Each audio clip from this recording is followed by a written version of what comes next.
하나님은 우리를 창조하셨을 때 하나님의 임재 안에 거하고 하나님의 사랑을 공급받으며 살아가도록 만드셨어요. 태초에 하나님이 지으신 아담과 하와에게는 하나님과 교제하며 하나님의 사랑을 기뻐할 수 있는 영적인 능력이 있었습니다. 그러나 아담과 하와가 선악과를 따먹고 범죄한 순간부터 하나님의 사랑을 알고 경험하는데 문제가 생겼어. 죄가 하나님과 인간 사이를 갈라놓았기 때문에. 이사야 59장 1절 3절 여호와의 손이 짧아 구원하지 못하심도 아니요 귀가 둔하여 듣지 못하심도 아니라 오직 너희 죄악이 너희와 너희 하나님 사이를 갈라놓았고 너희 죄가 그의 얼굴을 가려서 너희에게서 듣지 않으시게 함이니라. 이는 너희 손이 피해 너희 손가락이 죄악에 더러워졌으며 너희 입술은 거짓을 말하며 너희 혀는 악독을 내미라 그랬어요. 죄로 물든 인간은 하나님의 얼굴을 보지 못하고 하나님의 음성을 듣지 못하게 됐습니다. 죄로 인해 감각을 잃은 영혼은 하나님의 사랑을 깨닫지 못하게 되었습니다. 살아계신 하나님은 사랑에 무능해진 인간을 위해 예수 그리스도의 십자가 사랑을 부으셨어요. 우리를 향한 영원하고 숭고하고 깊고 놀라운 사랑을 십자가를 통해 부으심으로 우리의 영을 깨우고 다시 한번 하나님의 사랑을 알고 경험할 수 있는 길을 열어주셨습니다. 그래서 십자가 사랑을 경험하지 못한 사람은 하나님의 사랑을 알 수 없어요. 우리는 오직 십자가로 확증된 하나님의 사랑을 깨닫고 사랑에 반응하는 영적 감각을 깨워야 돼. 요한복음 3장 16절에 하나님이 세상을 이처럼 사랑하사 독생자를 주셨으니 이는 그를 믿는 자마다 멸망하지 않고 영생을 얻게 하려 하심이라. 요한복음 3장 16절에는 창조주 하나님이 가장 소중한 독생자의 생명을 주심으로 누구든지 그를 믿는 단순한 반응을 통해 멸망하지 않고 영생이라는 최고의 축복을 받게 된다는 말씀이 담겨 있습니다. 이것이 십자가를 통해 확증된 하나님의 사랑입니다. 오늘 우리는 이 사랑을 깨달아야 돼. 요한일서 4장 10절로 11절 사랑은 여기 있으니 우리가 하나님을 사랑한 것이 아니요 하나님은 우리를 사랑하사 우리 죄를 속하기 위하여 화목제물로 그 아들을 보내셨습니다. 사랑하는 자들아 하나님이 이같이 우리를 사랑하셨은즉 우리도 서로 사랑하는 것이 마땅하도다. 하나님은 우리를 있는 모습 그대로 사랑하십니다. 병든 모습 그대로, 가난한 모습 그대로, 연약한 모습 그대로, 추악한 모습 그대로, 더러운 모습 그대로 사랑하셔. 무조건적인 사랑으로 우리를 변화시켜 나가셔. 그러므로 우리는 연약함을 핑계 삼아 하나님께로부터 멀어지는 일을 경계하고 오히려 연약함으로 말미암아 하나님을 더욱더 가까이 의지하며 나가야 될 줄 믿습니다. 솔직하게 주님 앞에 나와서 십자가의 사랑을 의지하는 지혜로운 성도가 다 되길 원합니다. 또 우리는 우리의 죄성을 핑계 삼아 하나님의 사랑을 불신할 수 없어요. 무슨 죄를 지어도 하나님은 회개하며 하나님께 나오는 자를 사랑으로 용서해 주십니다. 그러나 스스로 의롭다고 여기면서 자기 죄를 감추거나 깨닫지 못한 자는 십자가 사랑으로 말미암는 죄사함의 은혜를 받을 수가 없어. 누가복음 5장 31절로 32절에는 예수께서 대답하여 이르시되 건강한 자에게는 의사가 쓸데없고 병든 자에게라야 쓸데있나니 내가 의인을 부르러 온 것이 아니요 죄인을 불러 회개시키러 왔노라. 할렐루야. 이제 우리는 십자가의 사랑을 확신하며 하나님의 원수로 행하던 삶을 청산하고 하나님과 화목한 삶을 살며 구원의 은혜를 누려야 합니다. 그런 의미에서 그리스도 안에서 변화된 존재의 가장 큰 특징은 사랑이 많아진다는 거야. 아무리 사랑이 없던 사람이라 할지라도 주님을 뜨겁게 만나면 사랑이 막 이 안에서 뿌글뿌글 올라와. 만약 은혜 받고 변화되었다고 생각하면서 형제를 사랑하지 않는다, 이건 아직 참된 변화를 경험하지 못한 거야.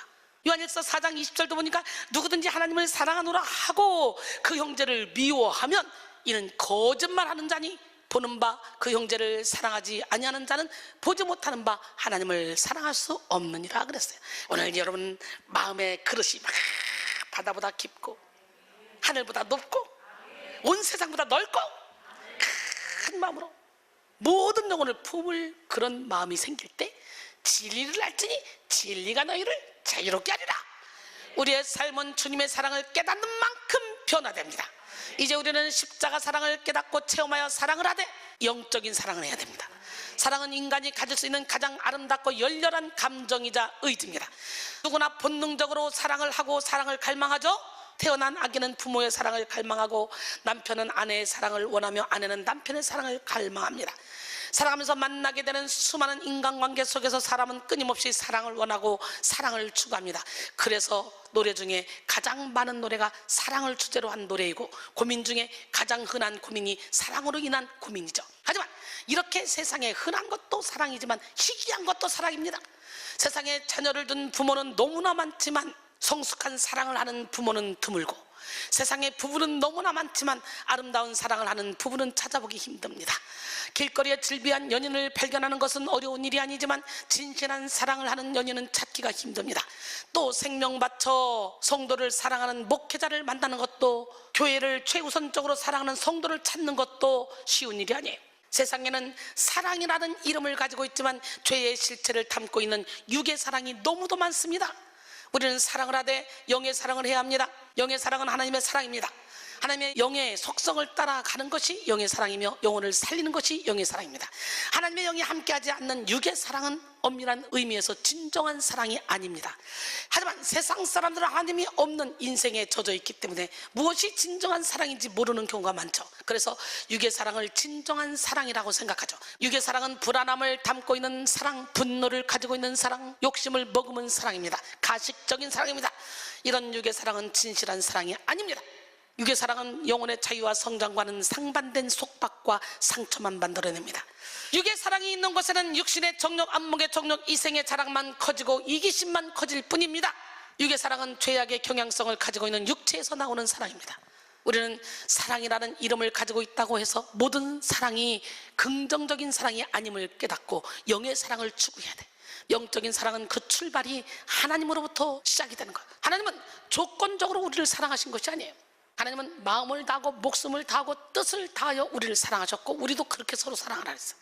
하나님은 하나님의 아들을 아끼지 않으시고 모든 사람을 위해 내주셨어요. 요한일서 4장 9절에 하나님의 사랑이 우리에게 이렇게 나타난 바 되었으니, 하나님이 자기의 독생자를 세상에 보내시면 그로 말미암아 우리를 살리려 하심이라.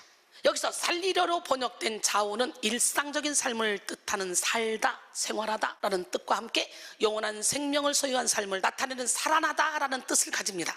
즉 하나님께서 우리에게 영원한 생명을 주시기 위해 예수 그리스도를 내어주셨다는 거야. 하나님이 자신의 독생자를 보내신 이유는 단 하나, 우리를 살리기 위함. 사랑은 희생과 죽음까지도 마다하지 않게 하는 기적입니다. 그러나 인간의 죄성은 하나님이 주신 고귀한 사랑을 육적인 본성에 가두어서 영의 차원까지 이르지 못하게 합니다. 육의 사랑의 시작과 끝에는 항상 자기 자신이 있어요. 내가 중심이 된 사랑은 사랑할 만한 사람을 사랑하고, 사랑하지 않아도 되는 사람을 스스로 분류해 놓죠. 물론 육적인 사랑도 사랑이기 때문에 아름답고 따뜻한 감정, 헌신과 희생을 아끼지 않는 열정도 나타낼 수 있어요. 그러나 육적인 사랑에는 한계가 있고 반드시 그 불이 꺼지게 돼 있어요. 뜨겁게 사랑하는 관계일지라도 이해관계가 맞지 않고 소통이 되지 않으면 괴로운 관계로 전락해버리고 마는 거예요. 또한 오히려 가장 큰 상처를 남기는 관계가 되어 영혼에 깊은 타격을 주죠. 그렇다면 먼저 육적인 사랑의 특징에 대해서 알아봅시다. 육적인 사랑은 반드시 인간적인 한계에 부딪혀요. 우리 주변에는 생각만 해도 마음이 뭉클해지는 대상들이 있습니다. 가족, 오랜 동력자들, 친구 등 애틋한 사람들이 있죠. 우리는 그들을 위해서 기꺼이 많은 수고와 희생을 해도 아깝지가 않아. 사랑하기 때문에. 그러나 그들을 위한 수고와 희생은 결국 어디까지나 내가 할 수 있는 범위 내입니다. 이 사랑은 주님을 기쁘시게 하기 위함이 아닌 자신과 타인을 기쁘게 하려는 사랑이며 결국 한계에 부딪히게 돼 있어. 사랑한 만큼 실망하기도 하고 상대방에게 그만큼의 반응이 오지 않으면 증오로 변질되기도 하죠. 육적인 사랑은 반드시 내 한계에 부딪히게 돼 있어. 그래서 인간은 자신이 허용하는 범위 내에서만 사랑을 나타내죠. 두 번째, 육적인 사랑은 사랑할 만한 사람만 사랑하게 되는 거예요. 육적인 사랑은 사랑을 받을 만한 사람과 그렇지 않을 사람을 스스로 분류하게 만듭니다. 예수님은 사랑할 만한 사람만 사랑하는 것은 믿지 않는 이방인들도 다 하는 거라고 말합니다.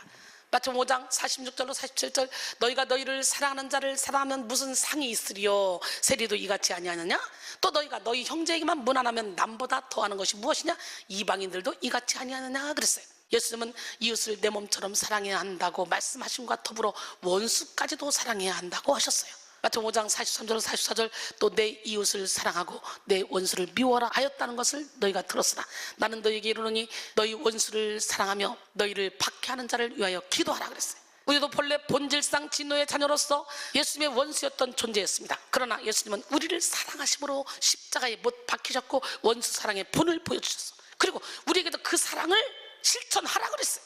골로새 3장 13절로 14절도 보니까 누가 누구에게 불만이 있거든 서로 용납하여 피차 용서해야 돼. 주께서 너희를 용서하신 것 같이 너희도 그리하고 이 모든 것 위에 사랑을 더하라. 이는 온전하게 매는 띠니라 그랬어요.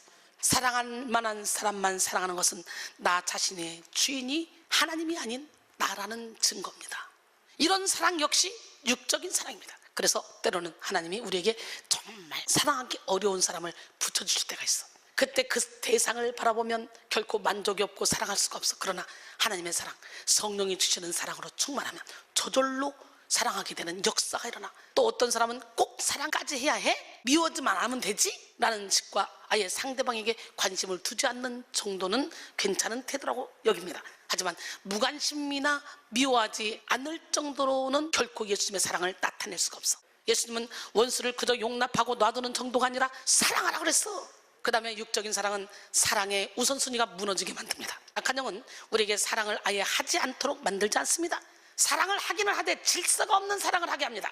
하나님을 가장 먼저 사랑하고 그 다음에 이웃과 타인을 사랑해야 되는데 우선순위를 바꿔버려요.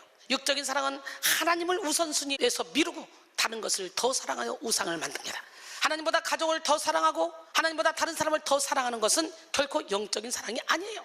하나님보다 누군가를 더 사랑하게 되면 그 자체로 악한 영이 틈탄 관계가 되어 병든 사랑을 주고받는 관계가 되는 거예요. 예수님이 개입하시면 일단 병든 사랑의 관계부터 청산하고 정리하게 하시죠. 그런 의미에서 화평이 아닌 검을 주러 왔다고 표현하십니다. 마태복음 10장 34절 이하에 보니까 내가 세상에 화평을 주러 온 줄로 생각하지 말라. 화평이 아니요 검을 주러 왔느라. 이건 거짓 화평을 깨부시러 온 거예요. 내가 온 것은 사람이 아버지와 딸이 어머니와 며느리와 시어머니가 불화하게 하려니니 사람의 원수가 자기 집안 식구리라. 아버지나 어머니를 나보다 더 사랑하는 자는 내게 합당하지 아니하고 아들이나 딸을 나보다 더 사랑하는 자도 내게 합당하지 아니하며 또 자기 십자가를 지고 나를 따르지 않는 자도 내게 합당하지 아니하니라. 자기 목숨을 얻는 자는 잃을 것이요 나를 위하여 자기 목숨을 잃는 자는 얻으리라 그랬어요. 하나님보다 더 사랑하는 모든 것은 싹 다 우상입니다. 오늘 하나님 사랑, 이웃 사랑을 실천하는 여러분 모두가 되기를 원합니다. 육의 사랑이 자기 자아에 몰입된 사랑이라면 영의 사랑은 하나님의 마음에서 우러나오는 사랑입니다. 영의 사랑은 자기를 비운 사랑이요 상대방의 입장에서 생각하는 사랑입니다. 영의 사랑은 지혜로운 사랑이요 시기적절한 사랑입니다. 그러므로 무조건 해달라는 대로 해주는 것은 영의 사랑이 아니에요. 또 마냥 품고 받아주기만 하는 것도 영의 사랑이 아니에요. 영의 사랑은 진리와 함께 기뻐하는 사랑으로 영혼을 살리는 사랑입니다. 때로는 그 사람에게 아픈 말을 해주는 것이 사랑입니다. 의의 길로 돌아오게 하는 것이 진정한 사랑이에요. 잠언 27장 5절 6절 면책은 숨은 사랑보다 나으니라. 친구의 아픈 책망은 충직으로 말미암는 것이나 원수의 잦은 입맞춤은 거짓에서 난 것이니라 그랬어요. 사랑하는 성도 여러분, 육의 사랑으로 사랑하면 사람을 차별하고 판단하게 되지만 영의 사랑으로 사랑하면 용서하지 못할 사람이 없고 사랑하지 못할 사람이 없어요. 사랑하신 하나님이 모든 사람을 사랑하시는 영이기 때문에 육의 사랑이 사람을 물질로 학벌로 외모로 가치를 매기며 구분 지을지라도 영의 사랑은 모든 사람을 존귀하게 볼 수 있는 사랑입니다. 사실 우리의 가치는 우리 안에 있지 않아요. 하나님이 우리를 사랑하신다는 사실에 있어요. 물론 우리 영혼 안에는 아름다운 보석들이 숨겨 있죠. 그러나 이것보다 더 큰 가치는 바로 하나님께서 우리를 사랑하신다는 데서 주어지는 거예요. 우리는 이런 하나님의 사랑을 깨달음으로 하나님의 사랑, 영의 사랑을 해야 돼. 십자가를 통한 영의 사랑은 죽은 영혼을 소생시키고 가치 없는 사람을 가치 있는 사람으로 변화시키는 능력입니다. 오늘 본문 영적인 사랑을 한 롤모델로 평가되는 요나단의 이야기. 요나단은 사울의 맏아들로서 왕위를 이어받을 자였습니다. 이스라엘은 블레셋의 침입으로 큰 위기를 맞이하고 있었어요. 설상가상으로 키가 293m 되는 장수 골리앗까지 등장했어. 이스라엘 군인들은 골리앗만 보면 간담이 서늘해져 아무런 대응을 하지 못했어. 이때 베들레헴 시골의 목동 출신 다윗 어린 소년이 등장했어. 다윗의 형들이 전쟁에 출장한 상태였는데 이때 아버지 이새가 형들에게 도시락을 전해달라, 안부 좀 물어봐라. 그리고 심부름을 시켜. 그래서 와보니까 블레셋의 골리앗이 하나님을 모욕하는 말을 막 하는 거예요. 다윗은 감히 하나님과 그의 군대를 능멸하는 골리앗을 보고 참을 수가 없었어요. 그리고 그는 믿음으로 용맹하게 물맷돌로 골리앗을 쳐 죽이는 엄청난 기백을 발휘했습니다. 이스라엘은 그렇게 승리를 거두게 됐고 갑작스럽게 축제 분위기가 됐어. 이때 다윗과 요나단이 서로 알게 됐죠. 다윗의 출신은 일개 목동이었고 요나단은 한 나라의 왕자로서 앞으로 왕이 될 귀한 신분의 사람이었어. 하지만 그들은 급격한 신분의 차이와 상황의 격차를 뛰어넘어 가장 아름다운 우정의 롤모델이 되었어. 특별히 다윗을 향한 요나단의 사랑은 오늘날 우리에게도 큰 교훈과 감동을 줍니다. 그가 다윗을 소중하게 생각하고 사랑하는 마음은 겸손하고 희생적이며 아무런 대가를 바라지 않는 예수님의 사랑을 닮았습니다. 오늘 본문의 요나단과 그의 이야기를 통해 영적인 사랑을 배울 수 있기를 바랍니다. 영적인 사랑은 상대방의 진심을 깊이 이해하고 내 자신처럼 사랑하는 거예요. 사무엘상 18장 1절, 다윗이 사울에게 말하기를 마침에 요나단의 마음이 다윗의 마음과 하나가 되어 요나단이 그를 자기 생명같이 사랑하니라. 사무엘상 17장에서는 사울이 다윗을 불러 군사령관 아브넬에게 골리앗을 죽인 청년에 대해서 묻는 장면이 나옵니다. 사무엘상 17장 55절 58절, 사울은 다윗이 블레셋 사람을 향하여 나감을 보고 군사령관 아브넬에게 묻되, 아브넬아, 이 소년이 누구의 아들이냐? 아브넬이 이르되, 왕이여, 왕의 사심으로 맹세하옵나니 내가 알지 못하나이다 하매, 왕이 이르되, 넌 이 청년이 누구의 아들인가 물어보라 하였더니, 다윗이 그 블레셋 사람을 죽이고 돌아올 때에 그 블레셋 사람의 머리가 그의 손에 있는 채 아브넬이 그를 사울 앞으로 인도하니, 사울이 그에게 묻되, 소년이여 누구의 아들이냐 하니, 다윗이 대답하되, 나는 주의 종 베들레헴 사람 이새의 아들이니라 하니라. 이어서 본문 1절은 다윗이 사울에게 말하기를 마쳤다고 했는데요, 이것은 원어적으로 볼 때 단순히 자신이 누군지만 얘기한 것이 아니라 아주 자세한 이야기가 오갔음을 나타내는 말입니다. 즉 다윗은 자신에 대해서 자세하고도 진지한 이야기를 얼마간 했다는 의미로 해석됩니다. 그리고 곧바로 요나단과 이야기로 전환되죠. 정황상 요나단은 사울의 곁에서 다윗의 이야기를 모두 함께 들은 것으로 보입니다. 그리고 그때 다윗의 마음과 자신의 마음을 하나로 일치하게 되었습니다. 이것은 다윗이 사울에게 이야기할 때 어떤 자신의 중심을 토로했으며 그 내용이 하나님을 향한 뜨거운 순수성과 신앙이 나타나는 마음이었음을 암시합니다. 요나단은 다윗의 진실한 마음을 알아주는 사람이었어요. 사랑은 상대방의 진심과 중심을 알아주는 것입니다. 가짜 사랑, 이기적인 사랑, 육적인 사랑은 결국 내가 원하는 것을 쟁취하고자 하는 사랑입니다. 상대방의 진심보다는 내 마음을 알아주기 원하는 게, 육에 그친 사랑은 상대방의 깊은 마음을 읽어내지 못합니다. 하지만 영적인 사랑은 나보다 상대방의 입장에 들어가 그 마음과 하나가 됩니다. 하나님이 요나단에게 주신 마음은 다윗의 마음을 자신과 일치시킬 만큼 깊은 사랑이었어요. 우리는 하나님을 사랑할 때도 내가 중심이 되어 사랑하면 주님과 깊고 성숙한 영적인 사랑의 교제를 나눌 수 없다는 걸 알아야 돼. 사랑의 증거는 순종입니다. 따라서 하나님을 사랑하는 사람은 말씀을 온전히 순종하는 삶을 삽니다. 빌립보 4장 9절에 너희는 내게 배우고 받고 듣고 본바를 행하라. 그리하면 평강의 하나님이 너희와 함께 하시리라. 요나단이 다윗을 자신의 생명처럼 사랑했다는 표현에서, 생명은 원어로 네페시인데요, 생명, 영혼, 존재라는 의미를 다 가지는 단어입니다. 요나단은 다윗을 자신의 존재와 영혼처럼 동일시하며 사랑했다는 사실을 알게 하죠.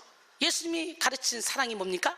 하나님 사랑, 이웃 사랑이잖아. 이 시간 예수님의 사랑을 깨닫고 그 사랑을 실천합시다. 예수님의 사랑의 너비와 길이와 높이와 깊이가 어떠함을 깨달아 사랑으로 충만해지는 여러분 모두가 되기를 원합니다. 다윗이 마음을 토로했을 때 사울 역시 그의 이야기를 들었어요. 그러나 사울이 그의 중심을 알고 아껴주었는지는 전혀 언급되지는 않았어요. 사울은 나라를 공경해서 구해준 하나님께 감사와 감격, 다윗에 대한 고마움보다는 오로지 자신의 안위만 생각하는 사람이었어요. 그는 오히려 자신의 자리를 빼앗길까봐, 다윗이 위협할까봐 다윗을 죽이려고 하다가 결국은 자기가 자살하고 말잖아. 인간의 죄성은 언제나 이기심에 초점이 맞추어진 삶을 살게 됩니다. 또 살면서 얻게 되는 상처는 더욱 자기를 방어하고 살게 되죠. 그래서 죄와 상처로 점철되어 누군가를 깊이 사심없이 사랑하려고 해도 그게 되질 않는 거예요. 내가 나를 지키려 하고 나의 유익을 구하지 않으면 실패하는 것이라고 여겨지는 거죠. 그래서 당연히 사랑해야 될 대상도 제대로 사랑해주지 못하고 허망한 인생을 사는 사람들이 참 많이 있어요. 자신의 생명처럼 사랑하는 마음은 자기를 부인하지 않으면 가질 수 없는 마음이에요. 사람이 가장 사랑하고 존귀하게 여기는 존재는 결국 나 자신이잖아. 아무리 사랑해도 내 감정과 가치관을 침범하고 짓밟는 이에게는 온전한 사랑으로 대하기가 어렵잖아. 그러나 요나단은 다윗을 자기 자신처럼 사랑하며 온전히 그의 뜻과 합해줬어. 이 사랑은 다윗이 하나님의 뜻을 이루어가는데 큰 버팀목이 되어줬어요. 두 번째, 영적인 사랑은 관계의 중심에 하나님을 모시는 사랑. 오늘 본문 2절로 3절, 그날에 사울은 다윗을 머무르게 하고 그의 아버지 집으로 다시 돌아가기를 허락하지 아니하였고, 요나단은 다윗을 자기 생명같이 사랑하여 더불어 언약을 맺었으며 이날로부터 다윗은 궁중 악사로서 궁중에 머물게 되었어요. 요나단은 다윗과 우정이 시작된 이후로 더불어 언약을 맺었습니다. 맺었으며로 번역된 와이크로트는 본래 자르다라는 의미를 지니고 있는데요, 고대 근동사회에서 언약을 맺을 때는 재물을 대칭으로 자르고 그 사이로 언약 체결 당사자들이 지나가는 것으로 성립되었다고 합니다. 즉 이 말은 요나단과 다윗은 정식 언약을 맺었다는 의미입니다. 이 언약은 요나단의 주도로 체결됐어. 요나단의 신분이 훨씬 더 높은 위치에 있기도 했고 요나단이 다윗을 더 사랑했기 때문에 더불어 이 언약은 하나님 앞에서의 언약이었어. 요나단은 다윗을 사랑하되 두 사람의 관계 중심에 하나님을 모셨어요. 우리도 서로가 사랑하되 중심에 하나님을 모셔야 돼. 부부가 서로 사랑하되 중심에 하나님을 모셔야 되고 부모 자식이 서로 사랑하되 중심에 하나님을 모셔야 돼. 이렇게 영적인 사랑은 항상 하나님이 함께 하시는 사랑이야. 이 세상에는 수많은 사랑이 존재하죠. 낭만적이고 열정적인 육체적인 사랑을 의미하는 에로스, 깊은 우정을 의미하는 스토지, 그리고 중독적이고 자극적인 사랑을 의미하는 마니아, 희생적이고 이타적인 사랑을 의미하는 아가페 사랑이 있습니다. 육체적이고 중독적인 사랑의 근원은 자기 만족과 자기 쾌락이죠. 자기 만족을 위한 사랑은 이기적이고 제한적인 사랑으로 상처를 남기죠. 그러나 이타적인 사랑, 곧 아가페 사랑은 사랑의 근원이 하나님이십니다. 하나님이 주신 사랑은 제한도 없어요. 조건도 없어요. 한계도 없어요. 무조건적인 사랑이에요. 대부분의 육에 속한 사람들은 에로스, 스토지, 마니아의 사랑까지는 경험해도 아가페 사랑의 능력은 체험하지 못합니다. 이 세상에서 하나님의 사랑을 가장 많이 닮은 사랑은 바로 자녀를 향한 부모의 사랑일 것입니다. 부모는 자신이 잠을 자지 못해도 자녀가 편하게 자는 것으로 행복하고 당신이 배고파도 자녀가 배부른 것으로 만족을 느끼는 존재죠. 그러나 부모라도 육의 한계를 초월하는 사랑을 할 수는 없어. 부모라도 자녀에게 100% 만족, 100% 행복, 100% 기쁨을 줄 수는 없어. 그러므로 우리는 육의 사랑에서 영의 사랑으로 도약을 이루어야 돼. 그러기 위해서 불처럼 뜨거운 하나님의 사랑을 깨닫고 늘 관계의 중심에 하나님을 모셔야 돼. 우리가 살면서 맺는 모든 관계, 부부, 친구, 부모, 자녀, 형제, 자매, 연인, 동료, 공동체, 교회 등에서 하나님이 항상 그 가운데 개입하시고 주도하셔야 우리는 영적인 사랑을 나누는 관계가 될 수 있어요. 어떤 관계든지 하나님의 중심이 없는 사랑은 육적인 사랑에 그치게 된다는 걸 깨닫기를 원합니다. 뿐만 아니라 관계의 중심에 하나님이 없으면 결국 서로에 대한 사랑은 집착과 우상화로 변질되어 서로를 망칩니다. 그래서 우리는 모든 관계에 십자가를 대입해야 돼. 예수님은 하나님과 우리 관계의 화평이 되어주셨고 또 모든 관계의 피스메이커로 활동하십니다. 아무리 육적인 사랑으로 시작한 관계를 할지라도 하나님을 주인으로 모시면 모든 게 다 회복될 수 있습니다. 하나님은 어떤 무너진 관계도 다 회복시켜 줄 수 있습니다. 잠언 16장 7절 사람의 행위가 여호와를 기쁘시게 하면 그 사람의 원수라도 더불어 화목하게 하신다 그랬어요. 이렇듯 요나단과 다윗의 관계는 하나님이 중심되어 사랑을 나눈 영적인 관계였어. 두 사람은 언약 이후로 신실하게 성실하게 지켜왔어. 이것 또한 하나님이 함께 하셨기에 가능했던 거예요. 이들의 관계는 하나님이 끝까지 지켜주셨습니다. 끝까지 아름답게 마무리되도록 지켜주시는 하나님의 손길이 있었기 때문에 이토록 신실한 관계로 남을 수 있었던 거예요. 아무리 사랑하던 관계라도 언젠가는 감정이 소진되고 약속도 효력이 남지 않게 됩니다. 여러분이 사랑하는 모든 관계의 주인을 하나님으로 모시기 원합니다. 하나님이 함께 하시는 가정, 하나님이 함께 하시는 친구, 하나님이 함께 하시는 교회, 이런 교회는 하나님이 지켜주십니다. 마지막으로 영적인 사랑은 아무런 보상을 바라지 않고 아낌없이 주는 사랑이에요. 오늘 본문 4절에 요나단이 자기가 입었던 겉옷을 벗어 다윗에게 주었고 자기의 군복과 칼과 활과 띠도 그리하였더라 그랬어요. 요나단은 다윗에게 아낌없는 사랑을 주었습니다. 먼저 자기가 입었던 겉옷을 벗어 다윗에게 주었는데 이 옷은 왕족임을 나타내는 고귀한 옷이죠. 이런 행위는 자신이 오를 수도 있었던 왕위를 다윗에게 양보해도 좋다는 의미였어요. 그는 또 군복, 칼, 활과 띠까지 줬어. 보호장비인 군복과 칼을 포함한 공격 무기 일체를 다윗에게 줬다는 것은 자신의 생명조차도 다윗에게 아깝지 않게 줬다는 거예요. 그만큼 다윗을 사랑하고 신뢰했죠. 즉 요나단은 자신의 가장 귀한 전부를 다윗에게 준 것이나 다름없었어. 그는 다윗을 진정 사랑했기 때문에 그 이후에 오게 될 타격에 대해 두려워하지 않았어. 멋있지 않아요? 또 그는 아무 보상도 바라지 않았어. 요나단은 다윗으로 인해 죽게 될지라도 그 목숨을 아까워하지 않았어. 그는 다윗이 도망칠 수 있도록 아버지에 대한 정보를 그에게 전달해 줬어. 그로 인해 자신의 부자 관계에 금이 간다 할지라도 위태로울지라도 관계없어서 계산하지 않았어. 참된 사랑은 조건과 계산을 따지지 않습니다. 받는 사랑보다 주는 사랑이 참된 사랑이에요. 요한일서 3장 18절에 자녀들아 우리가 말과 혀로만 사랑하지 말고 행함과 진실함으로 하자 그랬어요. 요나단은 다윗과의 관계에서 아무 욕심도 부리지 않았어요. 요나단의 사랑은 예수님이 우리 인간을 사랑하신 모습과 많이 닮아 있습니다. 주님도 우리에게 아낌없이 전부를 주셨어요. 요한복음 10장 11절 15절 나는 선한 목자라 선한 목자는 양들을 위하여 목숨을 버리거니와 싹구는 목자가 아니요 양도 제 양이 아니라 이리가 오는 것을 보면 양을 버리고 달아나나니 이리가 물어가고 또 헤쳐 그래도 싹구는 그냥 놔도 달아나는 것은 그가 싹구니까 나게 양을 돌보지 아니기 때문에 나는 선한 목자라 나는 내 양을 알고 양도 나를 아는 것이 아버지께서 나를 아시고 내가 아버지를 아는 것 같으니 나는 양을 위하여 목숨을 버리노라. 요나단의 사랑은 사랑장이라고 불리는 고린도전서 13장의 사랑과 동일하죠. 사랑은 오래 참고 사랑은 온유하며 시기하지 아니하며 사랑은 교만하지 아니하며 자랑하지 아니하며 무례히 행하지 아니하며 자기의 유익을 구하지 아니하며 성내지 아니하며 악한 것을 생각하지 아니하며 불의를 기뻐하지 아니하며 진리와 함께 기뻐하고 모든 것을 참으며 모든 것을 믿으며 모든 것을 바라며 모든 것을 견디느니라. 다윗은 요나단에게 아낌없이 주는 사랑을 받고 그 사랑에 보답하여 숨어 살아왔던 요나단의 아들 무비보셋을 찾아 그를 왕자처럼 대우해줬잖아. 다윗은 그가 받은 참된 사랑을 또다시 흘려보낼 수 있는 그런 넉넉한 자였어. 성도의 최대 사명은 사랑입니다. 사랑에 실패한 성도는 인생에 실패한 것이며 신앙에도 실패한 것입니다. 요한일서 3장 10절에 이러므로 하나님의 자녀들과 마귀의 자녀들이 드러나나니 무릇 의를 행하지 아니하는 자나 또는 그 형제를 사랑하지 아니하는 자는 하나님께 속하지 않았다 그래요.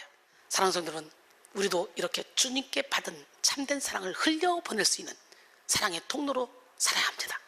예수를 믿고 십자가 사랑을 받았으면서도 끝까지 용서하지 못하고 사랑하지 못하고 내가 먼저 손 내밀지 못한다? 계산하고 따진다? 그렇다면 오늘 이 시간에 영적 사랑을 간구하시기 바랍니다. 결론적으로 오늘 우리는 십자가를 통한 영적인 사랑이라는 제목으로 은혜를 나눴어요. 십자가에서 발견되는 가장 귀한 보화는 바로 하나님의 사랑입니다. 십자가 속에 우리의 과거, 현재, 미래를 관통하는 사랑의 치유, 사랑의 위로, 사랑의 능력이 있습니다. 먼저 육적인 사랑의 특징에 대해서 알아봤죠? 육적인 사랑은 반드시 인간적인 한계에 부딪히고 사랑할 만한 사람만 사랑하게 되고 사랑의 우선순위가 무너지게 만든다 그랬죠? 이어서 본문을 통해 영적인 사랑에 대해서 나눠봤어요. 영적인 사랑은 상대방의 진심을 깊이 이해하고 나 자신처럼 사랑하고 관계의 중심에 하나님을 모시고 아무런 보상을 바라지 않고 아낌없이 주는 사랑이라고 했어요. 이 시간 영적인 사랑을 깨닫고 그 사랑을 행하는 능력자가 되어 많은 영혼을 주님께로 인도하여 영원토록 빛나는 삶을 살기를 주님의 이름으로 축원합니다.